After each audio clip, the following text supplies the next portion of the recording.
John Papa Johnny Torrio, also known as the Fox, and as the Immune, was an Italian-American mobster who helped build the criminal empire known as the Chicago Outfit in the 1920s that was later inherited by his proto-copyright copyright, Al Capone.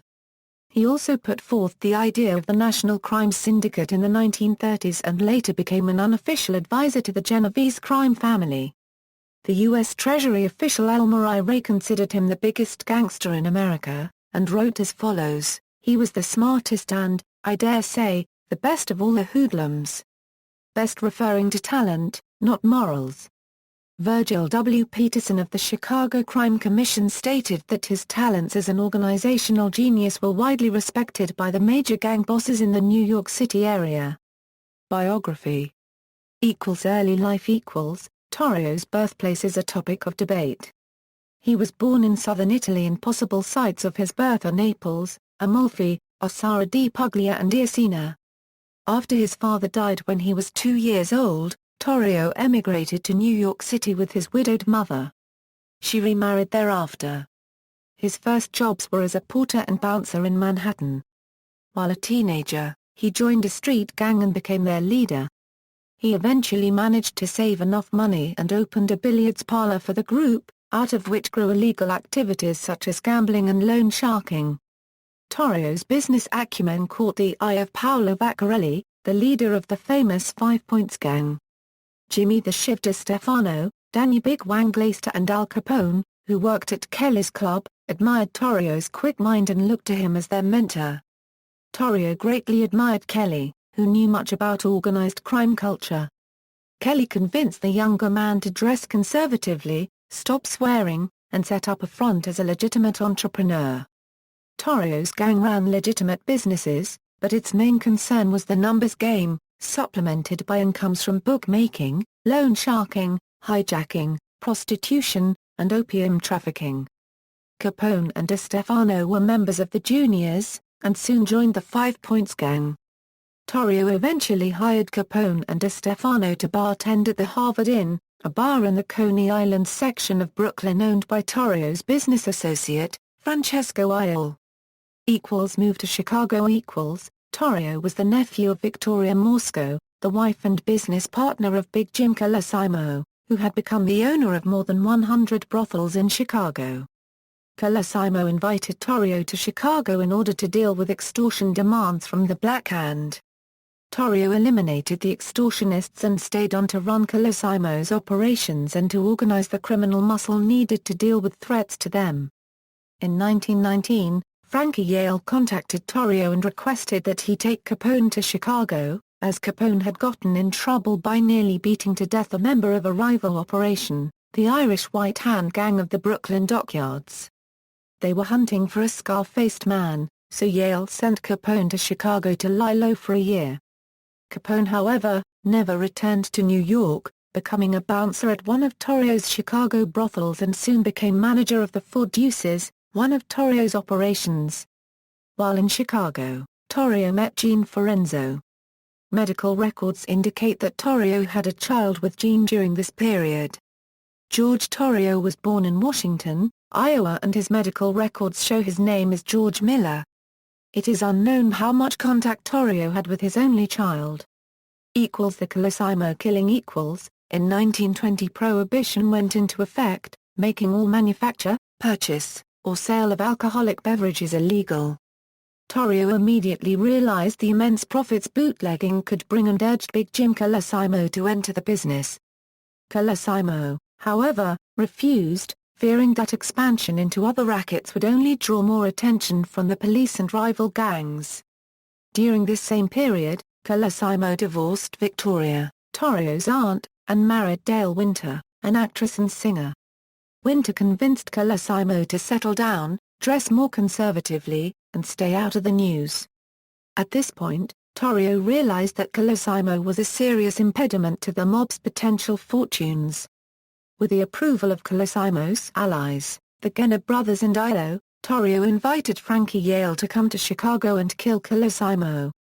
The murder took place on May 11, 1920, in the main foyer of Colosimo's cafe. No one was ever prosecuted. Torrio took over the deceased Colosimo's vast criminal kingdom and started to venture into bootlegging. Rivalry with Northside Gang. As the 1920s progressed, Torrio and Capone presided over the expansion of the Chicago outfit as it raked in millions from gambling, prostitution, and now bootlegging. The outfit soon came to control the Loop, as well as much of the South Side. However, it was also intent on seizing the profitable Gold Coast territory, which drew the ire of the powerful Northside Gang led by Dean O'Banion. The outfit and the Northside Gang began a fragile alliance, but tension between O'Banion and the Genovese over territorial rights mounted. The Genovese wanted to kill O'Banion, but Torrio, not wanting all-out gang warfare, resisted the move. Finally, tensions boiled over when O'Banion cheated Torrio out of $500,000 in a brewery acquisition deal and caused Torrio's arrest. Torrio ran out of patience and ordered O'Banion killed. On November 10, 1924, O'Banion was murdered in his Northside flower shop by Yale, John Scalise, and Albert Anselmi. O'Banion's murder sparked a bloody, brutal gangland war between the Northside Gang and the outfit that eventually chased Torrio out of Chicago. Assassination attempt. On Saturday, January 24, 1925, in retaliation for the O'Banion assassination, Northsiders Himmy Vice, Vincent Drucke, and Bugs Moran attacked Torrio as he was returning to his apartment at 7106 South Clyde Avenue from a shopping trip with Anna, his wife. A hail of gunfire from Vice and Moran greeted Torrio's car, shattering its glass. Torrio was struck in the jaw, lungs, groin, legs, and abdomen.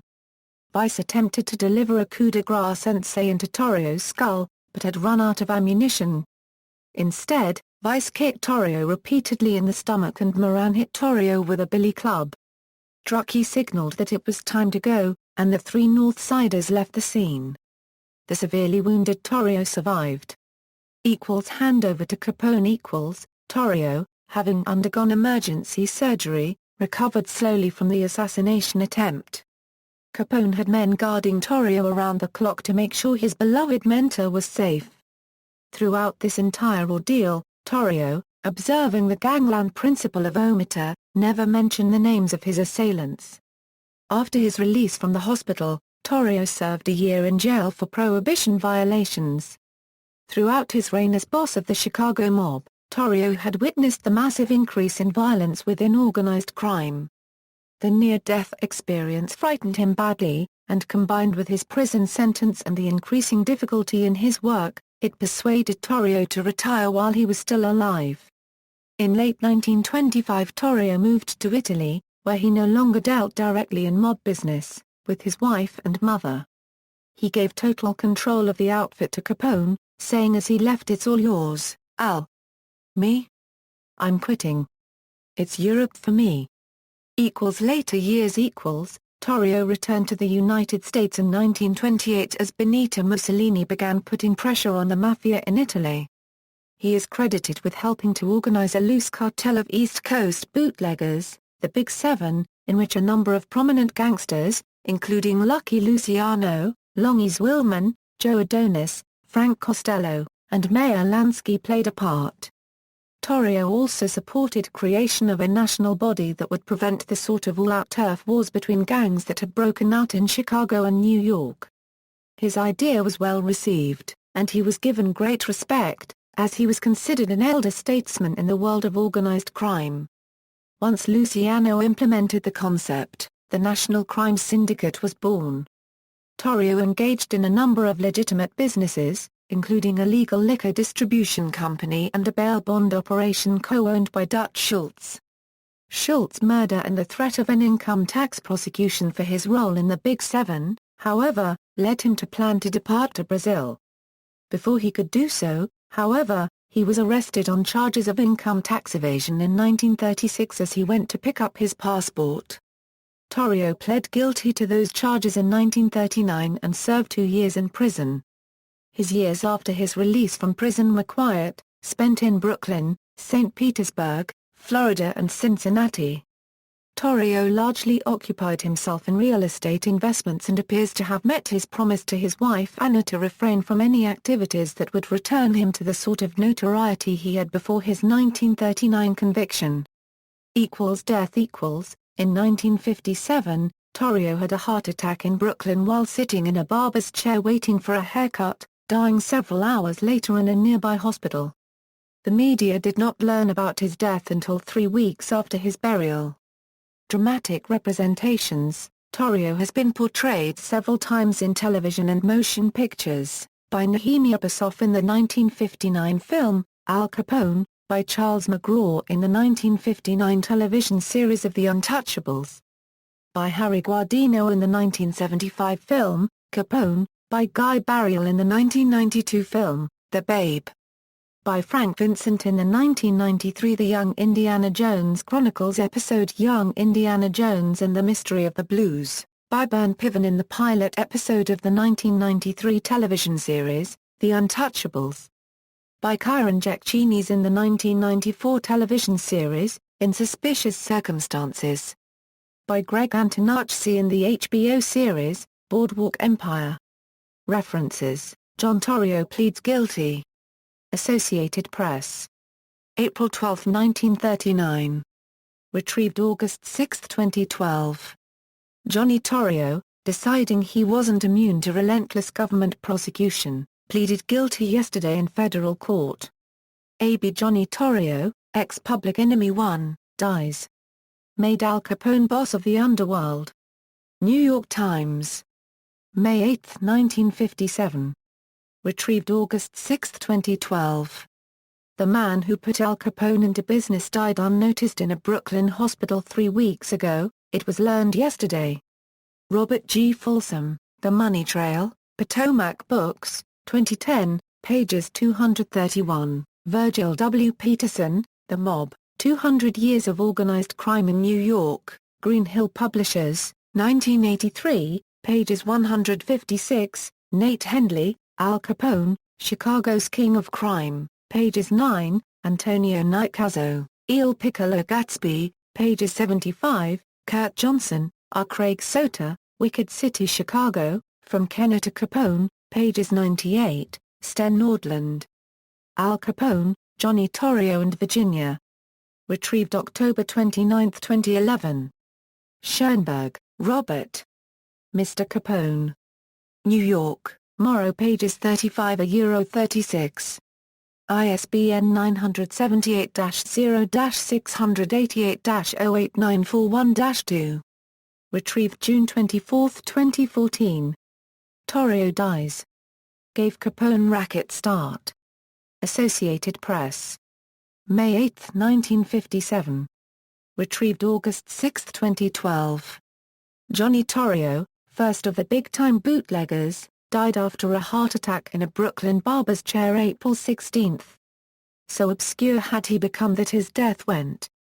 J. Robert Nash, The Great Pictorial History of World Crime, Volume 1, Rowman and Littlefield, 2004, pages 503.